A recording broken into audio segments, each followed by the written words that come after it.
Boa noite, meu povo. Só esperando chegar mais gente, viu? Para a gente começar nossos trabalhos de hoje.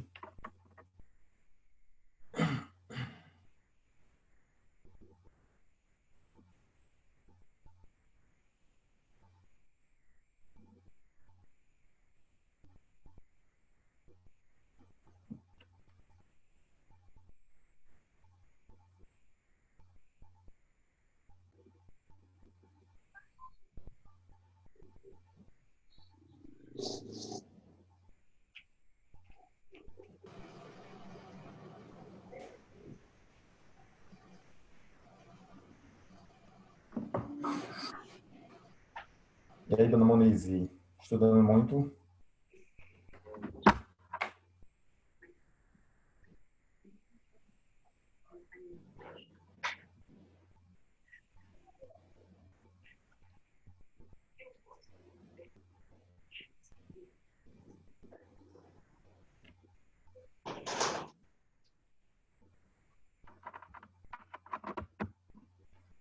É só esperar uns 2 minutos, 3 minutos, só para ver se chega mais alguém. A gente começa, viu? Ixi, como ela tá.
Oito morreram no Juazeiro.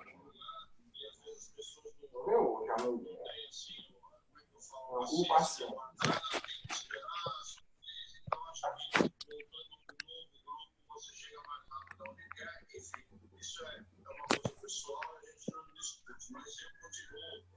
Boa noite, povo. E aí, como está a rotina de estudo de vocês, mediante quarentena aí? Puxado, né? Puxado e chato, que eu particularmente acho um pouco entediante. Estudar é de boa para mim. Agora, trabalhar à distância não é minha praia. Eu prefiro o contato professor-aluno e aquela interação mais corpo a corpo, não é não, senhor Alisson? É isso aí. Ó, pessoal, durante a aula, eu vou estar conectado com o microfone. Aí, caso vocês tenham alguma dúvida, pergunta, queira que volte o slide, qualquer coisa do tipo. Aí vocês falam no bate-papo, porque eu estou com ele aberto aqui do lado. É por isso que vira e mexe eu fico olhando aqui para esse lado, porque eu estou com o bate-papo aberto lá, não no computador para não atrapalhar. É, como eu tinha combinado com vocês semana passada, nós vamos começar estudando coisas que não mudam. Então, tipo, a geografia do crato não muda, não tem como a daqui para o concurso. e os dados históricos. A história do Crato ela é bem grande. Tão grande que eu diria que não tem como a pessoa ver em uma aula, não. Ela se estende além disso. Mas aí tem como a gente dividir isso em partes. Hoje a gente vê o contexto histórico, e aí tem alguns pontos que a gente sabe que são possíveis de questão, principalmente quando se fala de CETREB. Desmembramento de parte B, algum evento grande dentro da cidade. Nomes eu nem vou colocar hoje, tipo Bárbara de Alencar e as personalidades, porque eles envolvem um outro conflito que o Crato se meteu com o Pernambuco, e aí tem toda uma questão política de escala nacional. Eu não vou me ocupar muito em falar disso hoje, não. Nós vamos mais amarrar dados cratenses mesmo. Depois a gente faz uma aula mais aberta. Eu estava até olhando, tem muito cursinho que está colocando como pré-conteúdo História do Brasil, uma parte dela, não é História do Brasil todo. Porque o Crato está no meio de um monte de coisa histórica a nível Brasil. Aí tem que estar ligado nisso, viu? O povo vai das humanas, tá mais de boa para esse conteúdo. Eu vou trabalhar com vocês hoje, nem fiz TD nem nada.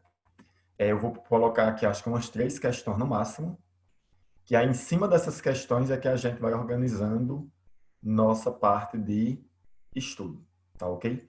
Essa questão aqui, ela caiu no concurso de Fortaleza. No edital deles estava previsto cobrar questões a nível Ceará. A prova do Crato, ela pode nem colocar no edital, mas ela pode cobrar questões a nível contexto Ceará. Por qual motivo? Pelo fato da nossa dinâmica histórica estar inserida por diversas vezes no contexto Estado. Exemplo, a Guerra da Sedição entre Juazeiro, o envolvimento do, Brasil, do Crato com questões políticas do Estado do Pernambuco, o desmembramento do Crato, dando origem a outras cidades, como é o caso de Juazeiro do Norte e Barbalha. Então, tudo isso é citado dentro da história do Estado do Ceará. O próprio Caldeirão é citado dentro da história do Estado do Ceará. Então, é muita coisa que o Crato está bem no olho do furacão histórico. Aí, eu já percebi que no concurso passado veio uma questão desse tipo, no concurso de Fortaleza cobrou, e alguns concursos que a CETRED tem feito, ela tem colocado, principalmente para o pessoal que é nível superior, um contexto histórico mais pesado. A exemplo, tem essa questão aí, ó. No Brasil colônia, olha de onde a questão parte, viu? Brasil colônia. O europeu, até chegar ao Vale Úmido do Cariri, adentrou o Nordeste, inserindo várias atividades econômicas, sendo que a pecuária teve um papel decisivo entre as várias atividades econômicas que o europeu desempenhou no Brasil, chegou aqui no Cariri, principalmente na cidade de Crato, Barbalha, a cana-de-açúcar e chegou também a pecuária. No caso, a questão aí é bem de boa. É uma questão que ela vem batendo em cima de pecuária. Mas ela poderia fazer um outro viés de questão sobre a cana-de-açúcar ou sobre a caracterização de tal atividade. Então, ele basicamente perguntou qual o papel da pecuária no Nordeste, sabendo que essa pecuária adentrou até as áreas úmidas do Cariri. Em cima disso, nós temos as seguintes opções. A. Ocupação da área litorânea.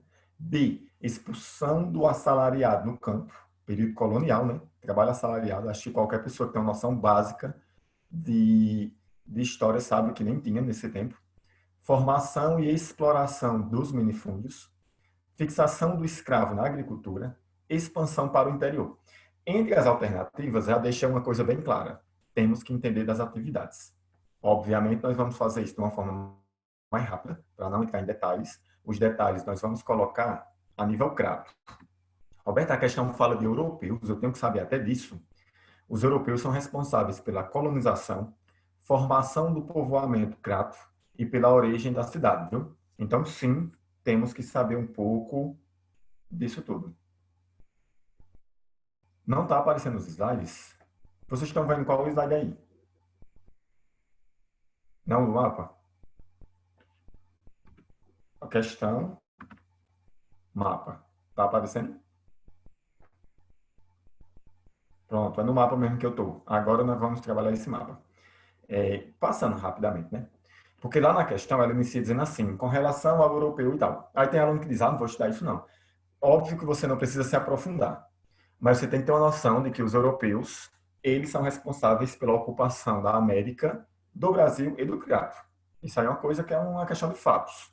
Então, há muito tempo atrás, durante o período das grandes navegações, os europeus se lançaram dentro do Oceano Atlântico em busca de novos territórios, dos quais esses territórios eles iam desempenhar novas atividades ou iriam explorar esses territórios.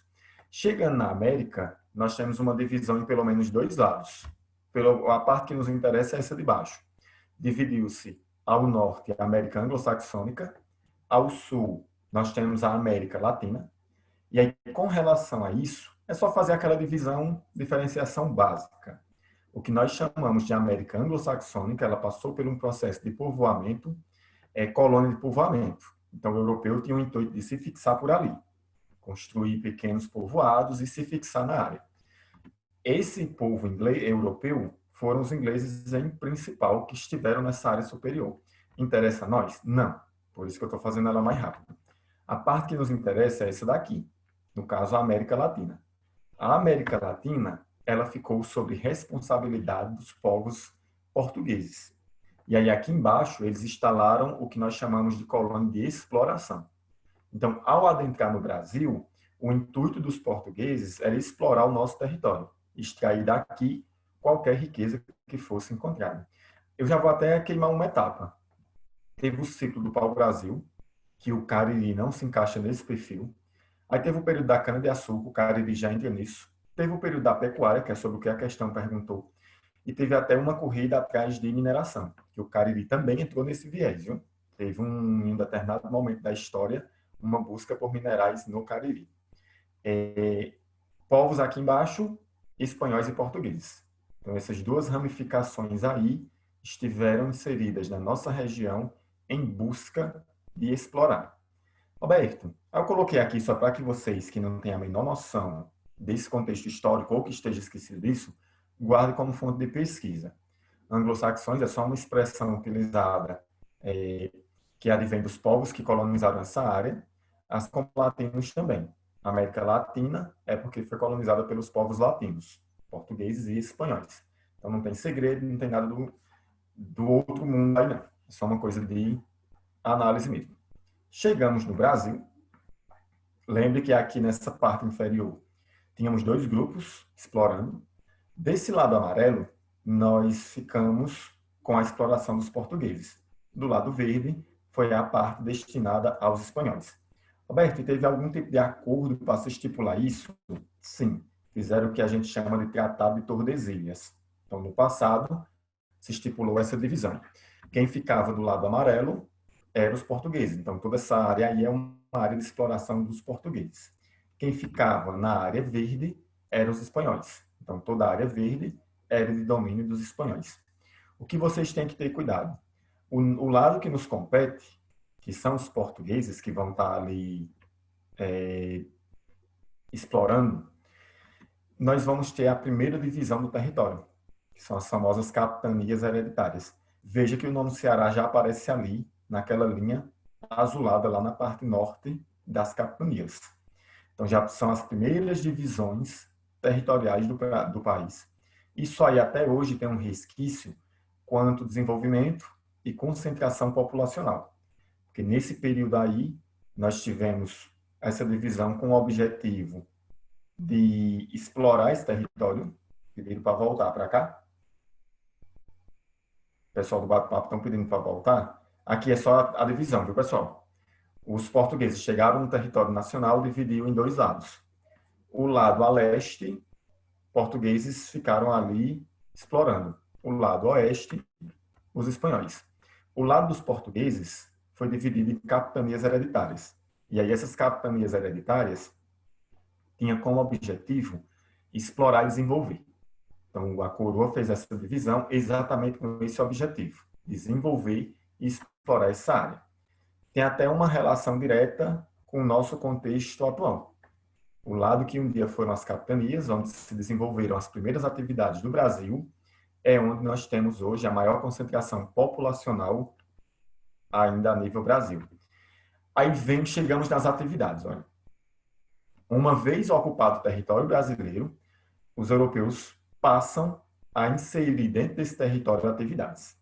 Por incrível que pareça, essas atividades econômicas que surgiram no Brasil naquele tempo, seja mineração, agricultura, extrativismo, seja lá qual for ela, elas foram responsáveis pela origem das primeiras aglomerações populacionais.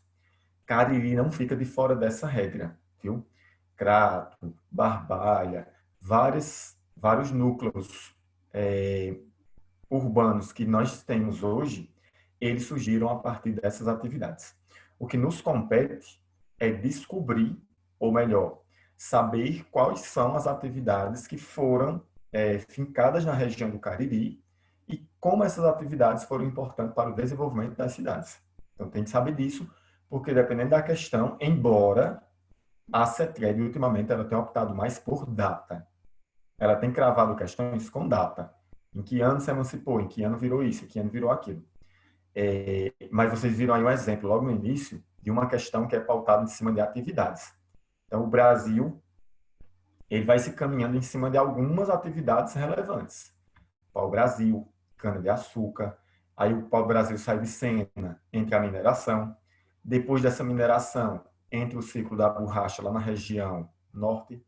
Ao lado da borracha, nós temos o café, só que no sudeste. E aí o café sai entre a indústria.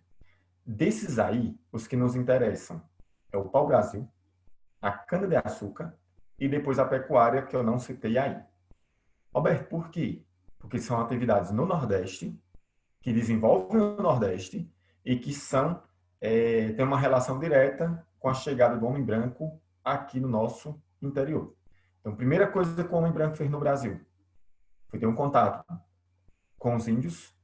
E aí, nessa área de litoral do Nordeste, do pessoal, Zona da Mata Nordestina, onde antigamente tinha Mata Atlântica, o homem branco vai lá, tem o primeiro contato com o índio, e aí a primeira atividade que ele vai fazer aqui é a retirada do pau-brasil. Essa retirada do pau-brasil vai ser com destino total à Europa, porém, nós já fixamos no litoral os primeiros adensamentos populacionais, que chamava-se naquele tempo de feitorias. Era tipo uma área onde o homem se concentrava para organizar ali a retirada do pau-brasil e mediante transporte para a Europa. Isso faz com que surjam os primeiros adensamentos populacionais, os famosos... Isso agora pouco, agora esqueci. Enfim, as feitorias. Nós vamos ter a origem das feitorias. Roberto, o Cariri, Crato, teve exploração no pau-brasil? Não. Ele vai entrar na nossa conversa agora. Quando eu retiro o pau-brasil dessa zona litorânea, zona da mata, eu vou inserir a segunda atividade econômica do Nordeste, cana-de-açúcar. Agora, essa daqui vocês têm que ter cuidado. Onde a cana-de-açúcar se instalou? Litoral da zona da mata, viu? Roberto, mas eu lembro que tem cana-de-açúcar no Crato, por isso que chama de crato-de-açúcar, e tem Barbalha também. De fato, sim. Mas primeiro eu preciso que vocês saibam onde era o seu local de origem, onde ela se fixou em termos de maior relevância. A cana-de-açúcar, ela se posiciona na zona da mata do Nordeste, onde? Litoral. Qual é o tipo de mão de obra? Escravos. A essa altura do campeonato, o índio já tinha fugido ou morrido. Então, quem vai ser alocado na exploração da cana-de-açúcar é o escravo. Aí entra um ator principal, que é o ator da nossa questão. Em paralelo à cana-de-açúcar, chega o gado. E aí o gado, uma vez inserido no Brasil, ele entra como atividade secundária. Qual era a funcionalidade desse gado? Ele vinha em paralelo às atividades que nós tínhamos sendo desenvolvidas no litoral, no caso a cana-de-açúcar. Ele servia como força motriz dos engenhos, então o gado fazia todo aquele movimento para girar a roldana dos engenhos. O gado também servia como fonte de alimentação e transporte. Então, lembra do carro do boi? Era utilizado nos engenhos de cana-de-açúcar. Ele também fornecia alimento. Em um dado momento, a quantidade de cabeças de gado no território nacional cresceu muito. Então, isso passou a ser um problema se fosse feito em consórcio com a atividade canavieira. Gado e cana no mesmo espaço não iria dar certo. Isso é uma questão de lógica. Então, o gado, por conta de um decreto da coroa, ele fica totalmente proibido de ser criado nas faixas litorâneas, próximo à lavoura de cana-de-açúcar, e aí esse gado é colocado para a parte mais interiorana do território nordestino. A primeira coisa que vocês têm que saber: cana-de-açúcar, litoral; pecuária, interior. Então, a pecuária é uma atividade que ela vai ser realocada para o interior. E aí, essa pecuária ela vai para um local bem específico. O gado solto era pecuária extensiva, ocupando grandes áreas. Esse gado solto ele vai buscar condições de sobrevivência. Onde? Leito dos rios, Rio São Francisco, que é uma área que a gente pode citar como um exemplo bem relevante, e as áreas úmidas, normalmente em partes de encosta de serra. Então, o Cariri foi um prato cheio para essa chegada do gado. Então, o gado ele vai se expandindo do interior em direção do litoral em direção ao interior. E aí ele acaba encontrando o Rio São Francisco. No Rio São Francisco ele se estabelece. Até aí, nesse slide que vocês estão vendo, vocês viram uma expressão no segundo tópico chamando de Rio dos Currais, porque do lado do Rio São Francisco se estabeleceram muitas fazendas pecuaristas. A nível Cariri, o gado também chega aqui, porque nós temos uma rica hidrografia, um clima atrativo e automaticamente, se tem água, vai ter alimento para esse gado. Então, o gado chega aqui. E aí ele vai dar de cara com um local úmido, com toda uma condição climática favorável para o desenvolvimento de tal atividade. Atrás do gado vai vir o colono, o homem branco. E junto com esse homem branco também vinham as missões jesuítas. Lembre que os jesuítas eles tinham um papel de catequização dos índios. Então, eles reuniam os índios, faziam os pequenos agrupamentos com aquele trabalho de catequese, e aí criavam pequenos povoados ou pequenos aglomerados. Então, isso aconteceu no Cariri. Graças a quem? Graças à chegada das atividades pecuaristas da nossa região, certo? Então, chegamos onde a gente queria. Então, vendo como a história do crato, só para chegar aqui, nós temos que ter uma noção bem ampla de tudo. Tem que saber em detalhes? Eu acredito que não. Isso vai depender muito do edital quando ele sair. Por enquanto, é você saber que a atividade do europeu, ela se expande do litoral em direção ao interior, a partir de quem? A partir da atividade do gado, viu? Então, isso aí é um item que vocês têm que lembrar sempre. Aí volta para a questão. A questão, ela diz o seguinte: no Brasil, colônia, o europeu, até chegar ao Vale Úmido do Cariri, adentrou o Nordeste, inserindo várias atividades econômicas, sendo que a pecuária teve um papel decisivo na letra A, ocupação das áreas litorâneas. Quem faz a ocupação das áreas litorâneas são duas atividades em paralelo. Inicialmente, o pau-brasil e, em segundo, cana-de-açúcar. Então, pecuária não tem absolutamente nada a ver com isso, viu? Letra A, nem pense na possibilidade. Letra B, expulsão do assalariado do campo. Pecuária, período colonial, pelo amor de Deus. O trabalho assalariado, ele surge lá no século XVIII, depois da Revolução Industrial. Aqui no Brasil, século XIX, porque no Brasil, lembre que é tudo atrasado até hoje, né? O Brasil sempre caminha um século atrás de todo mundo. Até na hora de fazer uma quarentena, o povo aqui não sabe fazer uma quarentena. Mas, enfim, vamos falar mal não.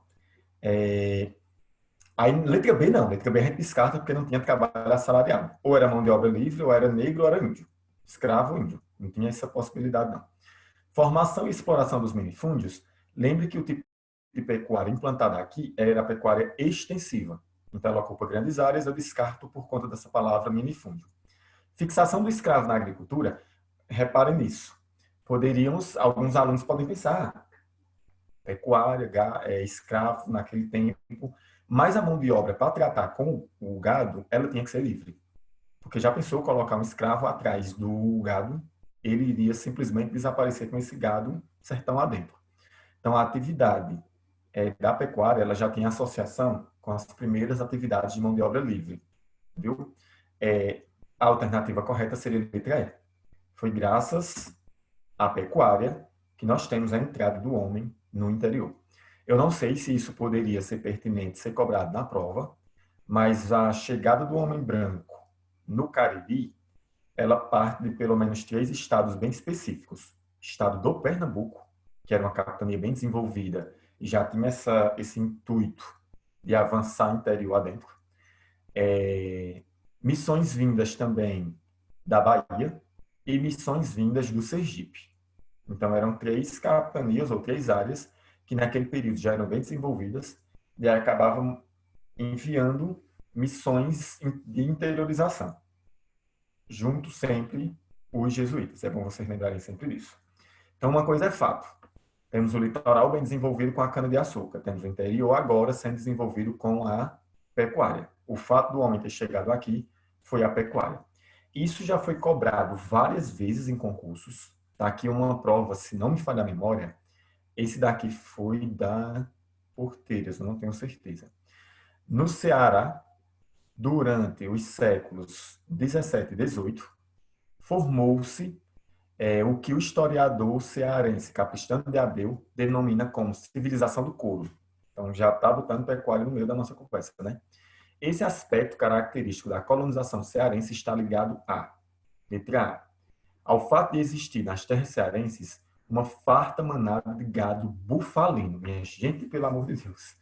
Búfalo entrou na economia brasileira há pouco tempo. Acho que não tem nenhuma década que os grandes pecuaristas foram buscar búfalo lá na região da África, inserido no Brasil, mas especificamente na região norte. Nós não temos criação de búfalo aqui no Nordeste, não, viu? O búfalo, ele está bem além. Nós temos burro, búfalo não. Letra B. Ao desenvolvimento, após a decadência da produção algodoeira, deixa eu só minimizar aqui a telinha que eu estou vendo vocês, aí eu estou sem ver a questão toda. Ao desenvolvimento, após a decadência da produção algodoeira, de uma grande atividade de pecuária de corte e leiteira, que ainda hoje é uma das maiores do Brasil. Nem pense.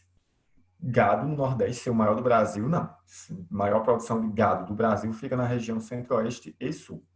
Letra C. Ao processo colonizatório cearense, que ocorreu a partir da ocupação pela pecuária, na capitania, através da frente que conduzida por pernambucanos e baianos. Aí sim, essa daí seria uma alternativa aceitável por nós. Lembrem-se, as atividades que partiram do litoral para o interior, que descobriram o Cariri, elas foram organizadas ou pela capitania do Pernambuco, ou pela capitania da Bahia, são as duas mais importantes, mas também pode ser citado Sergipe. Seria um item aceitável também, viu? Então, letra C é o nosso gabarito. Resumindo, chegaram no Cariri. O que encontra-se no Cariri? Um clima bom, terra fértil e água. Só que o Cariri não era desabitado. Já moravam indivíduos por aqui, como vocês conseguem ver aí na segunda foto. O Cariri era uma região já promissora, mesmo antes do homem branco chegar aqui. É uma coisa que eu critico muito os livros de história. Todos que vocês leem de história do Cariri dizem assim: a história do Cariri começou a partir da chegada do homem branco. Eu não gosto quando dizem isso. Nós já tínhamos história, mas a história é montada pelos povos tradicionais da região. E aí o homem branco ele vem criar um novo contexto histórico, né? Ou vem mudar a história, a gente poderia dizer assim. Mas dizer que a história começa com eles, também isso depende muito do olhar. Deixa eu comentar aqui do nosso amigo Simon. Ele diz o seguinte, ó: tem 1 ou 2 fazendeiros cratenses, não lembro ao certo, e no Juazeiro também, que tem criação de búfalos. Eles estão durante o censo agropecuário. Ok, mas aí é uma questão moderna, do hoje. Aquela questão que a gente estava fazendo, ela é sobre o período de ocupação do estado do Ceará. E aí, mesmo assim, é um quantitativo pequeno, como ele mesmo está dizendo ali, são mais ou menos 50 cabeças. Foi boa, Simon. É sempre bom a gente fazer essas observações. Eu estava dando aula para um concurso no Pernambuco, e aí eu lembro que no edital falava sobre criação. E eu citei que um destaque seria a pecuária e a caprinocultura. E depois um aluno veio questionar, dizendo que lá criava-se também galinha. Eu disse, colega, galinha cria-se em todo canto. Não é uma atividade específica do Pernambuco, né? O cara não vai parar para estudar galinha do Pernambuco, pelo amor de Deus. Mas é sempre bom saber que nós temos um leque vasto de criações. Chego no Cariri, aqui encontro um povo organizado, trabalhando com a agricultura, um local úmido, um local propício para o crescimento. Quem vem junto? As missões jesuítas, né? São responsáveis pela catequização desses índios e pelo agrupamento deles em pequenos povoados. Então, Crato se insere em cima desse contexto, que é o mesmo contexto de Barbalha, de São Velho e de várias outras cidades. É um contexto de se inserir em cima de terras que um dia foram ocupadas pelos índios. Aqui, no nosso caso, especificamente, é a tribo dos índios cariris, que era, segundo alguns historiadores, uns índios pacatos. Tem alguns livros que vão questionar isso, diz que é uma tribo bastante guerreira, enfim. Mas sempre vai haver controvérsias com relação a isso. A região, ela tinha até então um contato único e exclusivamente nativo com o índio. A partir dessa expansão da pecuária, o homem chega aqui e vai ter o primeiro contato com esses índios. Ora amigável, ora conflituoso. Mesma coisa que aconteceu lá no litoral, quando o homem foi explorar o pau-brasil. De cara, o índio mais curioso, ele acaba meio que tendo um contato de curiosidade. Uma palavra que já se aplica aí era um tal de escambo, que é quando o europeu acabava fazendo trocas com os índios em troca do seu trabalho, em troca de algum auxílio. Mas também haviam os conflitos. Eu vou deixar aí listado para vocês os agrupamentos indígenas que nós tínhamos no interior do Nordeste, chegando no Cariri. São vários. O que nos interessa, de fato, para Crato, são os índios cariris, mas existe uma infinidade de grupos indígenas. A gente sabe que o Brasil era um território muito rico quanto a essa questão cultural indígena. Então, eu coloquei nesse segundo parágrafo meio que um levantamento sobre os mais variados grupos. Particularmente, só vi uma vez um concurso cobrando algo bem detalhado sobre tribos indígenas, um concurso no estado do Pernambuco. Aqui no Ceará, nossos concursos municipais, eu nunca vi nenhum cobrando nada sobre o nosso enraizamento indígena. Uma coisa que foi bem atrativa, que é bastante citado nos nossos livros de formação histórica do Cariri, a presença de água. Que é essa presença de água, esse clima diferenciado no meio do sertão, que faz com que o homem branco olhe para cá e veja a nossa região como se fosse uma espécie de oásis. Isso acaba dando a ele o interesse em praticar atividades de agricultura aqui na nossa região, do mesmo jeito que já era feito lá na área de litoral. É por isso que vocês vão lembrar perfeitamente que o Cariri já abrigou grandes áreas de produção de cana-de-açúcar, seja no Crato, propriamente dito, seja na cidade de Barbalha, que ainda hoje tem um pouco disso. E essas fazendas de produção de cana-de-açúcar normalmente estavam atreladas ao engenho. E esse engenho atraía pessoas para o seu entorno, criando pequenas aglomerações urbanas. No decorrer da aula, vocês vão ver como o estado do Ceará se monta e de onde parte o Crato, viu? É isso. A ideia de hoje é vocês saírem sabendo isso. De onde o Crato saiu. Porque, por exemplo, a gente sabe que Juazeiro saiu do Crato. Mas o Crato é filho de quem? Então, vamos encontrar hoje a mãe do Crato. Só saímos daqui sabendo disso. O Cariri, naturalmente, era um ambiente propício para o desenvolvimento. Outra coisa que vocês vão ter que estar associando direto é a atividade religiosa. Então, o Crato ele se monta em cima das atividades religiosas. Mas vamos nós. Século 17 e 18, na Serra do Araripe, famosa Chapada do Araripe, os índios foram descobertos. Por quem? Pelo pessoal que vinha atrás das atividades do gado. Esses grupos partiam, aí eu coloquei bem detalhado para vocês, do Sergipe, do Pernambuco e da Bahia. Esse período de avanço da pecuária para o interior ficou conhecido como ciclo do couro ou caminho do gado. Eu já vi essas duas formas sendo citadas em questões, inclusive. Junto com essas atividades do caminho do gado vinham os jesuítas acabavam tendo o primeiro contato com os índios, catequizando e os agrupando, fazendo as famosas missões indígenas. Crato tinha, ali no entorno próximo de Missão Velha também tinha, e a gente ia montando esse tipo de pequenos aglomerados por aqui. Aí, olha aí, uma data já, mas eu não vejo ela tão marcante. Quando eu ver uma data que eu disse assim, pessoal, anota, essa data é forte, aí vocês vão fazer uma anotação dela. Os documentos dos levantamentos bibliográficos, eles dizem que as primeiras missões jesuítas no Cariri, missionárias com relação de cunho religioso, apareceram aqui a partir de 1730. Então, calendarizando isso faz muito tempo, né? E aí é que nós vamos dar o primeiro passo para a formação histórica da nossa cidade. Só responder aqui a pergunta do nosso amigo Alisson. Roberto, a atividade do algodão entra como atividade econômica do Crato? Entre assim, viu, Alisson? Ela e a nível Nordeste, o algodão e a pecuária você considera como atividade secundária.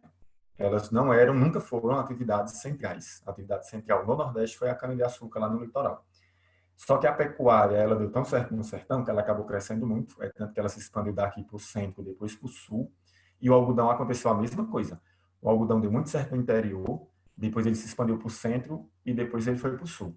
Aqui no interior, a gente pode destacar principalmente o Maranhão, foi um grande polo algodoeiro. Aqui no Ceará, se expandiu muito para regiões do Icó. Então, é tanto que a linha férrea que veio até o Crato era para fazer a coleta desse material que nós tínhamos aqui no Cariri, algodão e outras especiarias. Então, foi boa pela pergunta. Sim, senhor. O algodão entra como atividade aqui.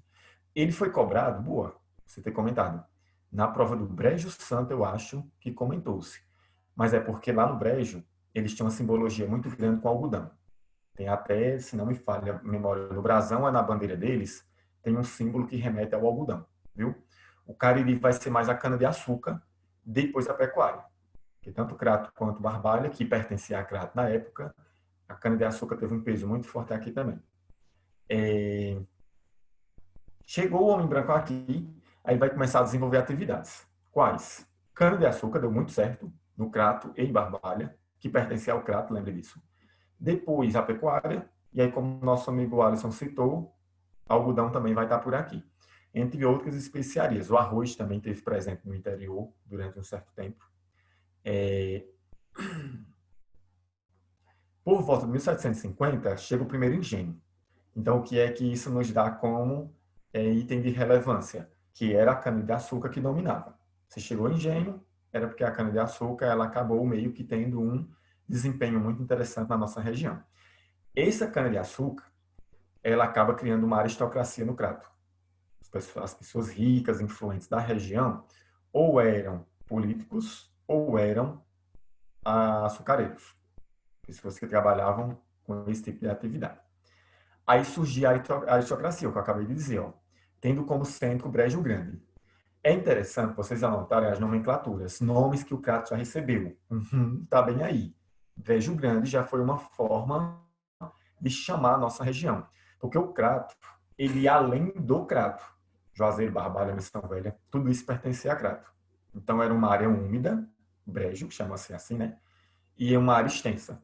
O Brejo Grande era a denominação que inicialmente foi dada à nossa região, que se estendia pelos territórios que hoje formam os municípios de Barbalha, Jardim, Missão Velha, Cariri-Açu, Juazeiro, Farias Brito, Santana do Cariri e Milagres. Uma coisa que aí eu já chamo a atenção de vocês, tudo isso já foi Crato. Um deles, que eu tenho certeza que vai vir na prova, é a relação Crato e Juazeiro. Isso aí eu não tenho nem dúvida. Porque Juazeiro foi um dos distritos pertencentes a Crato de maior respaldo histórico, principalmente pelos conflitos que houveram entre as duas cidades, principalmente pela figura de Padre Cícero, um cratense nato, ter ido para Juazeiro, por conta da Guerra da Sedição, por conta de eventos políticos que envolvem os dois municípios. Então, eu vejo Juazeiro como um elemento bem chamativo para a nossa análise. É bom lembrar da data que Juazeiro se emancipou de Crato, que isso vai estar na nossa aula. O primeiro nome, por enquanto, Brejo Grande. A essa altura do campeonato, o Ceará ele tem uma relação muito grande com o estado do Pernambuco. Que aí em uma outra aula, não vou fazer isso hoje, vocês vão entender que o Crato ele se envolveu em um movimento muito forte que aconteceu no estado do Pernambuco. Por que eu não vou me ocupar em fazer isso hoje? Porque é uma coisa à parte, é uma história específica. E aí, se eu for colocar isso, a gente vai acabar criando outras vias de análise, não seria interessante para a nossa aula de hoje, certo? Então, não vamos colocar Pernambuco aí, não por enquanto. Vamos agora organizar nossa formação do Crato. O estado do Ceará, ele era dividido em vilas, grandes vilas. Então, nós tínhamos 3. A vila de Aquiraz, foi a primeira vila a ser criada aqui. A vila de Fortaleza, que hoje é a área que pega a região metropolitana, e a vila que chamava-se de Icó. Todo o interior, viu? Do centro, pegando Iguatu, tudo, até chegar aqui, era chamado de Vila do Icó. E tinha uma relação muito estreita com o estado do Pernambuco, nem tanto com Fortaleza, era mais com o estado do Pernambuco. Então, logo nesse primeiro tópico, eu coloquei isso bem claro para vocês. Ó. Até meados de 1764, toda a região do que hoje é o Cariri integrava o termo do Vila do Icó. Então, o Crato já foi pertencente a quem? A Icó, que, criada em 1735, era a terceira vila do estado do Ceará. A primeira era Aquiraz, a segunda era Fortaleza. Em terceiro veio a vila do Icó. Então, a primeira coisa que vocês têm que lembrar, como era a divisão do estado do Ceará em vilas, e existiam 3 grandes vilas, Fortaleza, Aquiraz e Icó. Então, Crato está dentro de qual delas? Icó. A divisão político-geográfica atual é resultado da geração de aglomerados que foram surgindo dentro dessas vilas. Era basicamente assim. Deixa eu ver como é que eu boto isso numa realidade hoje. Pronto, Crato existe. Aí lá na ponta da serra criou-se um pequeno aglomerado de pessoas. Aglomerado esse que cresceu tanto, a ponto de hoje, Ponta da Serra, falar em emancipação política, querer virar cidade. Então, a mesma coisa acontece no Crato.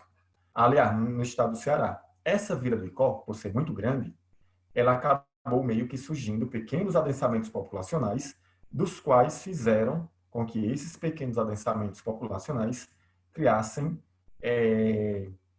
um contexto de economia e concentração populacional a ponto de se emancipar. E aí é onde nós vamos ter esse primeiro. Ó. Dentro da vila do Icó, as missões jesuítas vão fundar uma missão chamada de Missão do Miranda. Então, nós já temos um segundo nome a ser anotado. O primeiro é qual? É Brejo Grande. O segundo é Missão do Miranda. Então, uma segunda forma de falar do nosso Cariri seria Missão do Miranda. Nessa região aqui, chegou-se o frei Carlos Ferrara, o nome completo dele, né? Carlos Maria de Ferrara. E aí esse frei fundou a Missão do Miranda. Essa missão, ela começa a crescer. E é ela que vai dar origem à Vila Crato, viu? Então, a partir daí que tudo começa. A Missão Miranda era administrada pelos freis da Ordem dos Capuchinhos. Ela deu certo a ponto de crescer muito por conta das condicionantes naturais. O nosso Cariri, que até hoje é uma coisa muito boa para nós, clima favorável, solo favorável, então tem uma infinidade de fatores que foram favoráveis a esse crescimento. Água, solo bom, enfim. E aí o que é que a gente consegue estabelecer aqui? Cana-de-açúcar, a gente consegue colocar aqui múltiplas culturas de pequenos cereais, como arroz, feijão, mandioca. Água nós tínhamos em abundância. Então, todos esses fatores aí foram fatores predominantes e preponderantes para o desenvolvimento do que um dia foi Vila, hoje Crato. Então, começa a crescer, principalmente nas áreas próximas ao Rio Salgado. Roberto, então quer dizer que dentro da Vila Icó surgiu pequenos aglomerados, isso. O que nos interessa por enquanto é qual? A missão do Miranda. Vamos ver aqui uma pergunta para a gente poder dar continuidade. Pergunta de Simon. Essa ordem dos capuchinhos é a mesma presente na região de Guaramiranga também? Simon, não sei lhe dizer de certeza. Eu lembro que eles daqui partiram em direção ao Piauí e em direção ao litoral. Eu não sei se por Guaramiranga, porque naquele tempo Guaramiranga não era rota de passagem tão frequente. Pode ser, mas eu não posso dizer isso de certeza, viu? Mas eles não eram limitados ao Crato, não. A nossa região. Eles andavam fazendo isso, catequizando e criando pequenas missões. E aí, como essas ordens elas são bem vastas, pode ser que sim, que eles estiveram em Guaramiranga. Eu não posso dizer isso com 100% de certeza, mas eu acredito que sim, viu? E aí isso vai dar certo na nossa região. Ela se desenvolve, acaba crescendo bastante. Uma data que vocês têm que lembrar. Se nós temos uma ordem religiosa, Qual é a primeira coisa que uma ordem religiosa faz? A criação de uma instância religiosa. E aí, em março de 62, 1762, foi criado, no Crato, a nossa primeira edificação religiosa, que seria a Igreja de Nossa Senhora da Penha, que até hoje ela continua por aqui, que é a famosa Igreja da Sé. Então, isso daí é um prato cheio para a questão. Perguntar qual foi a primeira, não diria primeira edificação, porque nós já temos algumas casas importantes por aqui, mas a primeira edificação religiosa pode ser cobrado, ou o ano que a igreja foi cobrada. Uma coisa que eu digo a vocês, pessoal, Juazeiro não veio muito, mas Crato é uma prova que pode vir recheada de questões de cunho religioso. Primeiro, se for secreta, ela gosta, né? Perguntar pelo menos o nome do padroeiro. E segundo, que em se tratando de Crato, nós temos a primeira diocese instalada no interior, é no Crato. Nós temos muito movimento relacionado à igreja, como, por exemplo, o próprio Caldeirão, que foi no Crato. Nós temos a questão de Padre Cícero, embora seja uma figura popular lá em Juazeiro, ele nasceu no Crato. Então, tem muitas coisas que remetem ao traço religioso aqui na cidade do Crato. Então, aconselho que vocês dêem uma focada nisso.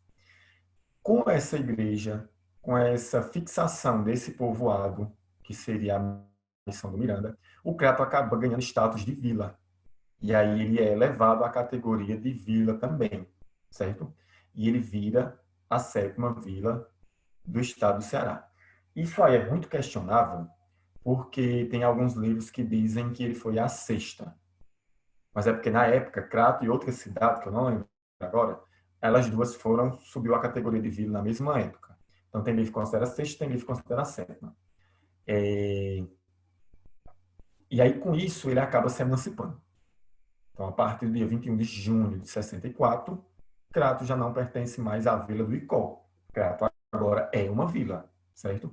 Uma coisa que tem muito aluno fazendo confusão. Roberto, mas era vila e já era emancipada, sim. Não dependia mais do Icó. Porque Crato aí não virou cidade ainda não, viu? Ele passou a ser chamado de vila, e aí o nome é Vila Real do Crato. Já temos 3 nomes.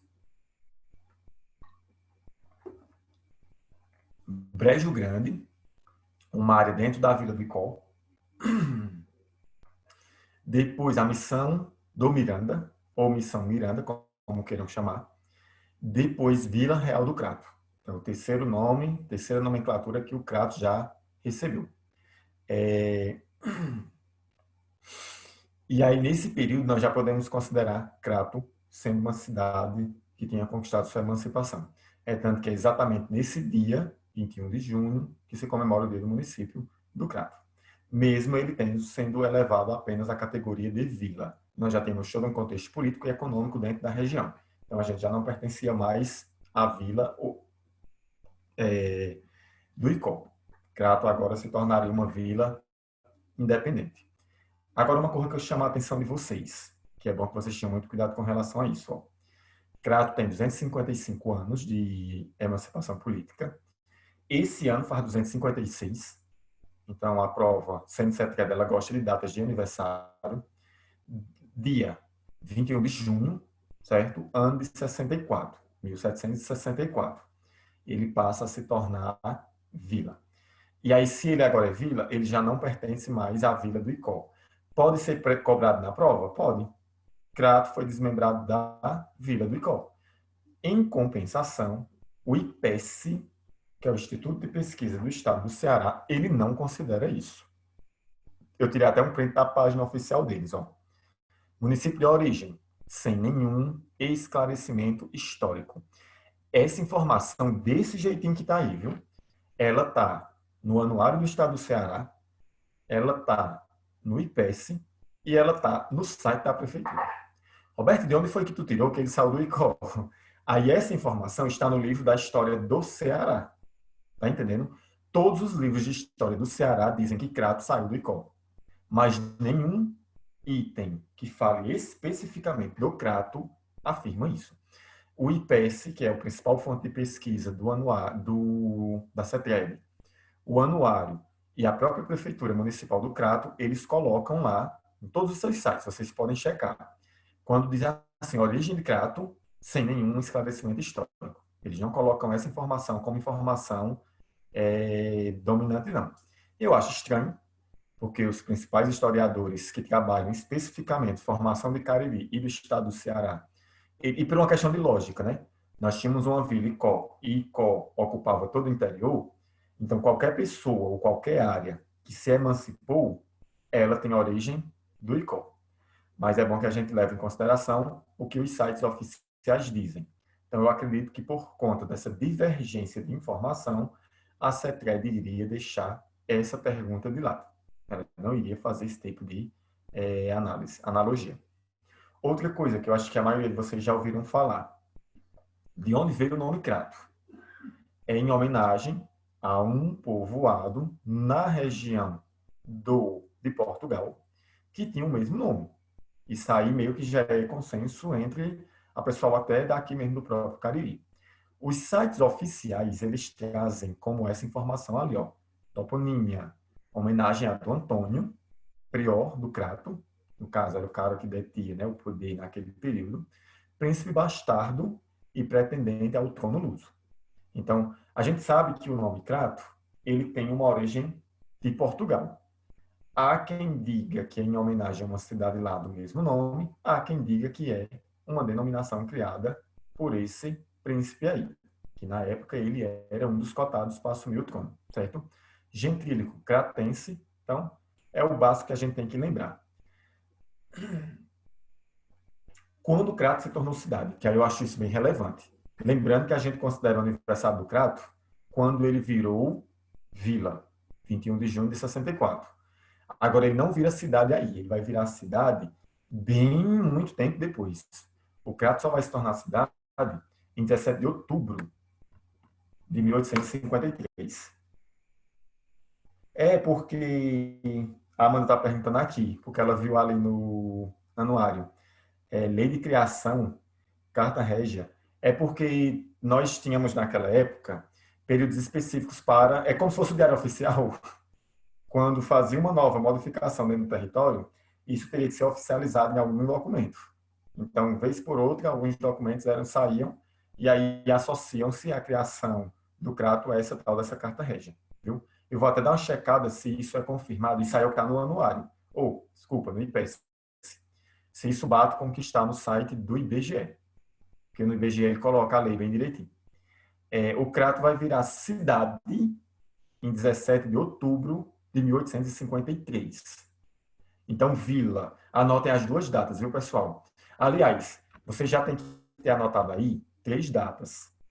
Março de 62, criação da paróquia. Essa informação não deixem passar, por conta do peso religioso na nossa região. A data de quando vira vila, 21 de junho de 1764, seria a emancipação do Crato, e também a data de quando o Crato virou cidade, que é 17 de outubro de 1853, bem depois da cidade já ter se tornado vila, ter se emancipado. E aí o Crato passava a ser a 5ª cidade do estado do Ceará. Cuidado que quando o assunto for vila, quando o Crato era vila, ele era qual? 7ª vila do estado do Ceará. Quando ele virou cidade, ele era qual? Aí ele seria considerado a 5ª cidade. Nós já tínhamos Fortaleza como cidade, Sobral, Icó e Aracati, que foram criadas juntas, e depois Crato. Então, Crato foi considerada a 5ª cidade do estado do Ceará. Sempre lembrando que tinha uma relação muito estreita com o estado do Pernambuco. Aí isso daqui é uma coisa que está me deixando muito preocupado. Em 2000, agora eu esqueci quando foi o último concurso do Crato, acho que foi 2011, mas enfim. Naquela prova de 2011, o Crato já tinha os seus 10 distritos, viu, pessoal? Só que a pergunta da prova era quais foram os 6 distritos de origem. Aí, assim, eu achei um pouquinho complexo, porque quando o Crato surgiu, ele era dividido em 6 distritos. O distrito sede, que é Crato, o distrito Buriti, Ipueiras, Lameiro, Monte Pio e Quixará. Roberto, isso aí é de quando? é de 1933. É uma das primeiras divisões distritais do Crato. Então, isso já estava... Quando essa prova do Crato aconteceu em 2000, eu não lembro se foi 2011 ou 2012. O Crato já tinha essa formatação que está embaixo, que nós estudamos semana passada, lembra? De 10. Só que na prova de 2011, eles não cobraram essa formatação. Eles cobraram a primeira formatação distrital, que era esses que eu citei. Crato, Buriti, Poeiras, Lameiro, Monte Pio e Quixará. Que aí metade deles não existem mais. Foram ressignificados e aí ficou o Crato, que é a sede, né, distrito sede, Baixo das Palmeiras. Esse Lameiro virou Belmonte, Lameiro passou a ser bairro. Campo Alegre, Dom Quintino, Monte Alverne, Bela Vista, Ponta da Serra, Santa Fé e Santa Rosa. Então, atualmente, o Crato apresenta um total de 10 distritos. Não sei se para esse ano nós vamos ter que se preocupar com a formação distrital antiga. Eu coloquei mais por desencargo de consciência e pelo fato do concurso ter cobrado exatamente dessa forma. Fiquei um pouco preocupado com isso, mas aí é um item que é bom que vocês lembrem, tá? Então, para quem gosta de fazer anotações, semana passada eu tinha passado a formação atual de distritos, esses 10 que estão embaixo, só que a primeira formação distrital do Crato é essa que está em cima com essas letras em azul. Lembrando que isso foi cobrado na última prova do concurso do Crato, viu? E lembrando também que na época o Crato já tinha os 10 distritos atuais, que eu nunca vou entender aquela questão. Pela idade de vocês são novos, todo mundo aqui, né? Ninguém fez aquele último concurso do Crato, não, né? Foi uma aberração as questões. Literalmente uma aberração. Pode passar?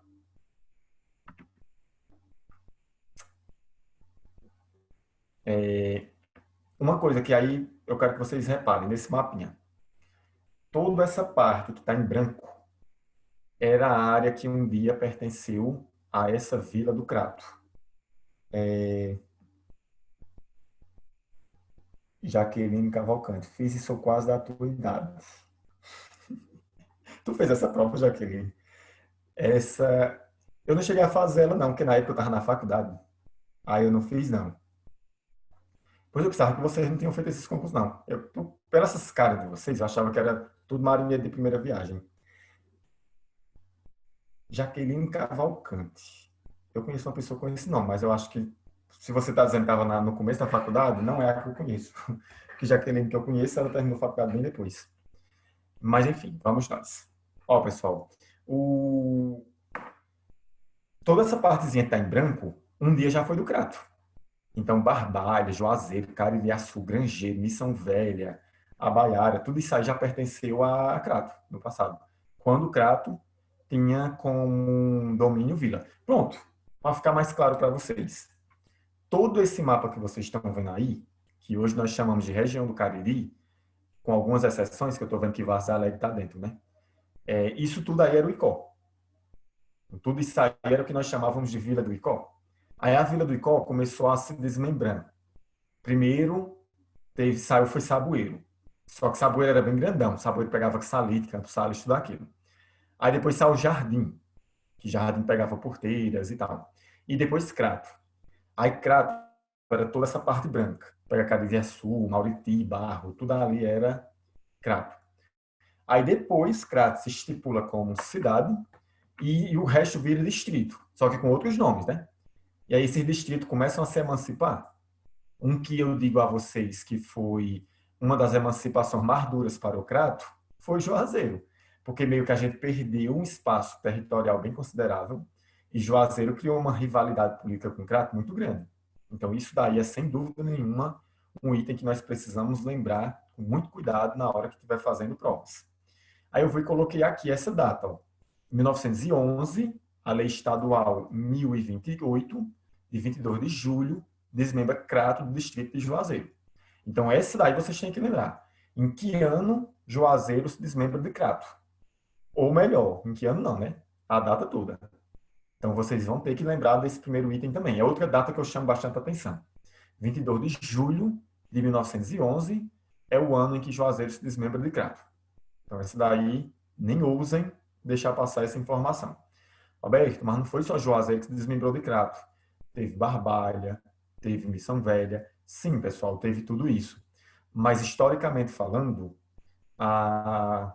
o distrito, que no caso chamava-se de Tabuleiro Grande, né, nem Juazeiro, quando o Tabuleiro Grande se desmembrou de Crato, foi sem dúvida nenhuma um dos marcos históricos para o Crato, viu? Principalmente pela treta política que isso vai gerar depois. Quem estudou comigo para Juazeiro lembra da Guerra da Sedição. Então, a Guerra da Sedição é um ótimo exemplo de todo esse contexto aí. Outra data que vocês precisam lembrar também, 20 de outubro de 1914, porque nessa data aí é quando vai ser criada a Diocese no Crato.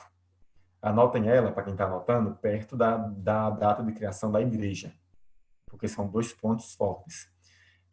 Eu vi num concurso, eu nem sei se eu coloquei essa questão aqui, eu acho que não. Eu vi num concurso perguntando, e olha que não era um concurso nem do Crato, viu? Perguntando qual foi o nome do primeiro bispo que assumiu essa diocese, que aí seria Dom Rintino. Não foi um concurso do Crato, porque essa diocese do Crato ela é responsável por toda a questão religiosa do interior. Então, essas cidades que estão aqui no Cariri, todas elas têm uma relação direta com a diocese do Crato. Por isso que eu chamo a atenção para ela. É um item de grande relevância e que pode sim ser cobrado na prova. Então, tenham cuidado com esse tipo de informação.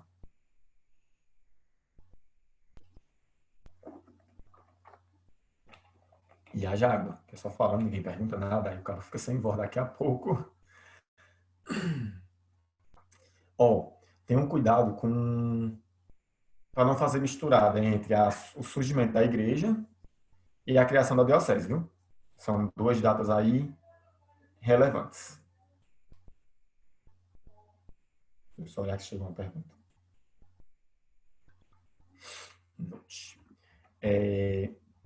Avançando aqui nossos itens.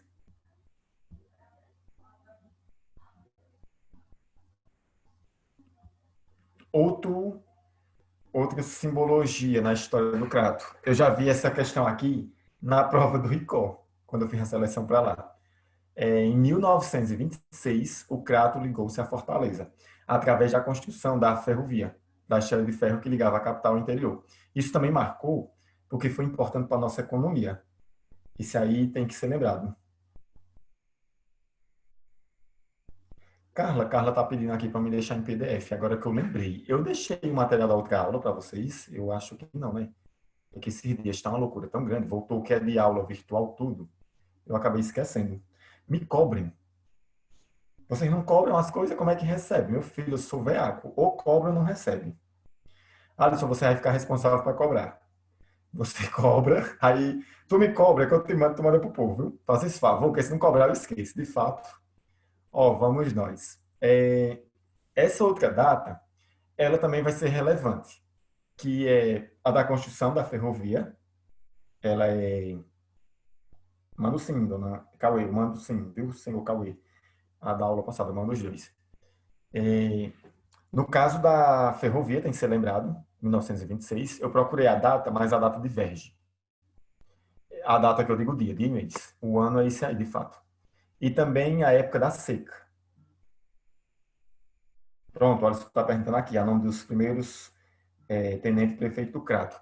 Alisson, eu vou fazer uma listagem para vocês, porque assim, Crato nós temos que, além disso, nós temos que fazer uma lista de figuras, que eu estou com meu receio, assim, de figuras religiosas, aí tipo do primeiro bispo, até algumas figuras que marcaram. Exemplo, nós tivemos a morte esse ano de uma irmã bem conhecida aqui no Crato, professora de material, lembrando o nome da mulher. Enfim, que era a chefe do Pequeno Príncipe. Alguém aí lembrar, me ajude. Então é bom a gente saber o nome dos principais bispos que passaram por aqui. Aí tem uma questão do Crato muito voltada também para coronéis. Madre Feitosa, foi boa, Cristina. Desculpa aí pela gafe. Esqueci o nome da Madre Feitosa, é complicado.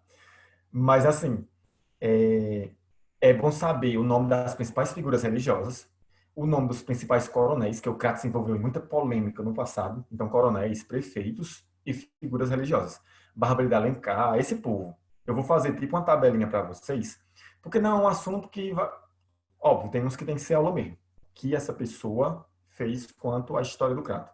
Mas tem um que é só ter o nome mesmo. para dar uma olhada, uma revisada, para vocês se organizarem, viu? Vou organizar isso também. Outro item que nós vamos ter que relacionar com a história do Crato, a seca de 1932.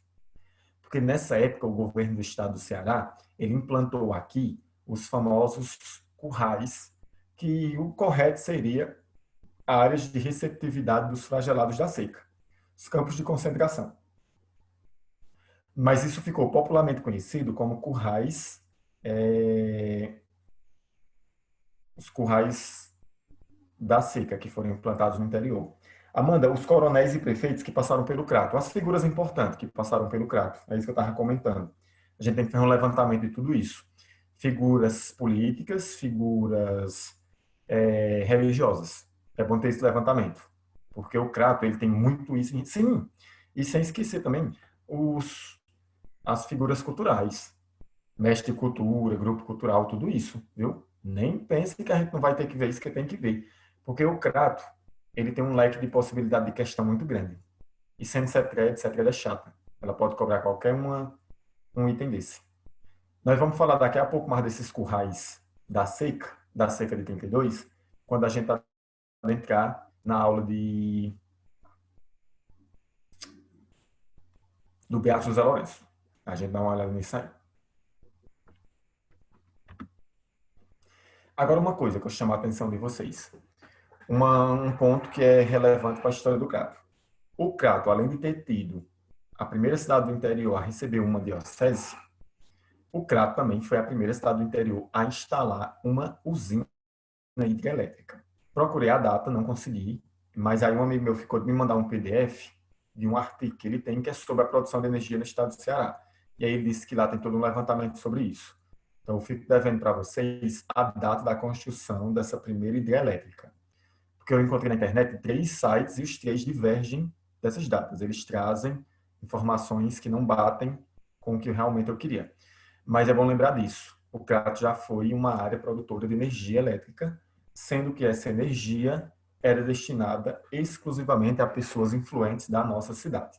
Tá certo? Então, o que vocês têm que lembrar dessa primeira parte da aula? Emancipação do Crato, ano que o Crato virou cidade, a importância das atividades jesuítas para o desenvolvimento do núcleo urbano Crato. Tem que lembrar das atividades econômicas, no caso a cana-de-açúcar, a pecuária e o algodão. E aí, uma vez formado o Crato, nós temos que ter noção das coisas que o Crato se envolveu.